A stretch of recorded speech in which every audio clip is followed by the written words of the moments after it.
तो आपके दोस्त रील्स देख के टाइम वेस्ट कर रहे हैं, पर आप उस टाइम को यूज़ करके कुछ नया सीख के ग्रो करना चाहते हो, तो LMT क्लिप्स को अभी सब्सक्राइब करो। कैसा होता है ना, स्ट्राइवर फर्स्ट ईयर में लोग आते हैं और ये स्ट्राइवर को बहुत लोगों ने पूछा रहेगा कि ना पहली प्रोग्रामिंग लैंग्वेज कौन सी लूँ भैया, क्या मैं सी करूँ, क्या मैं C++ करूँ, क्या मैं जावा करूँ, क्या मैं पाइथन करूँ।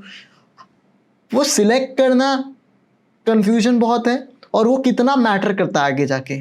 तो ये स्ट्राइवर का बेसिक्स आंसर क्या रहेगा इसके लिए? मेरा बेसिक आंसर यही रहेगा कि अगर आप जो भी बोर्ड से आ रहे हो, सबके बोर्ड में ना एक लैंग्वेज होता है मोस्टली, अगर कंप्यूटर से आ रहे हो तो most of the students are from computer backgrounds.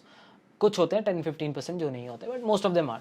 कोई C++ से आता है, कोई जावा से आता है, तो कोई सी से आता है, काइंड ऑफ यही होता है मेजोरिटी, राइट। C++ और जावा ही होता है अगर देखोगे तो, पाइथन तो होता ही नहीं है। तो जिससे आ रहे हो कंटिन्यू करो, कोई दिक्कत नहीं है। That's what my first point of view is, continue करो, लर्न डेटा स्ट्रक्चर्स एल्गोरिथम्स।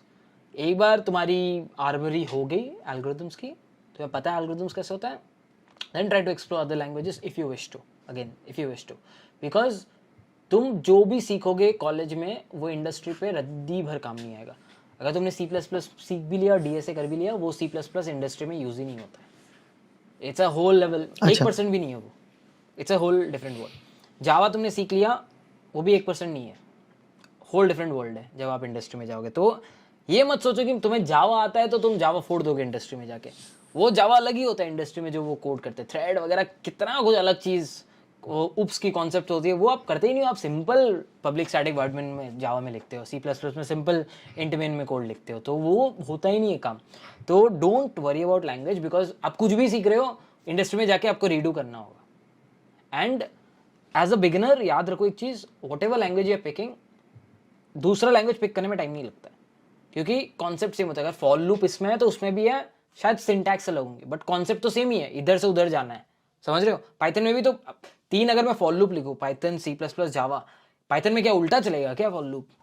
नहीं ना चलेगा तो एक ही डायरेक्शन में सारे फॉर लूप्स।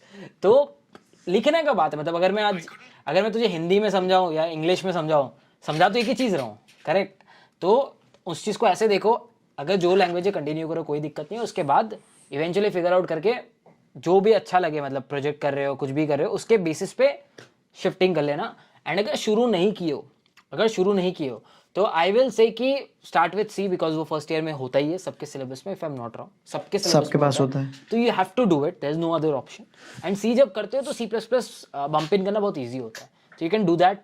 एंड उसके बाद अगर आपको लग रहा है कि मुझे सिर्फ कॉलेज के लिए मैं C उठा लूंगा एंड मैं जावा करूंगा, दैट्स ऑल्सो गुड ऑप्शन, कोई इश्यू नहीं है। बट आई विल से C से C++ जाना ईजी होता है। और कॉलेज का पढ़ाई के लिए अगर C कर रहे हो तो अच्छे से ही कर लो ना, क्या दिक्कत है। कॉन्सेप्चुअली अच्छा हो जाएगा, पॉइंटर्स वगैरह। तो उतना मैटर नहीं करता, मतलब प्रोग्रामिंग लैंग्वेज अप्रोच मैटर करती है, लॉजिक यार बिल्डिंग मैटर कुछ करता नहीं मैटर करता, क्योंकि जब ज्वाइन करोगे ना कंपनी, पता ही नहीं होगा कौन से लैंग्वेज में कोड करोगे, क्योंकि अच्छा। जब बड़ी कंपनी, अब ठीक है कोई ऐसे कंपनी ज्वाइन कर लिए जहाँ पे जावा डेवलपर है, तो उससे अब तो आपने जावा में डेवलपमेंट की होगी, समझ रहे हो। रिएक्ट डेवलपर ज्वाइन करे तो रिएक्ट पे किया होगा।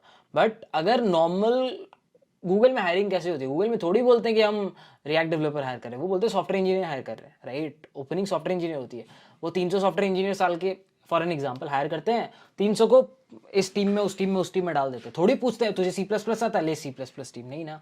वो बोलते हैं ये बंदा का इंटरव्यू हमने लिया है, कोई भी लैंग्वेज में इंटरव्यू दो, आता है, अब इसको लो एक टीम में डाल दो, इस बंदे की कैपेबिलिटी है, ये दूसरा लैंग्वेज सीख लेगा 1 महीने में।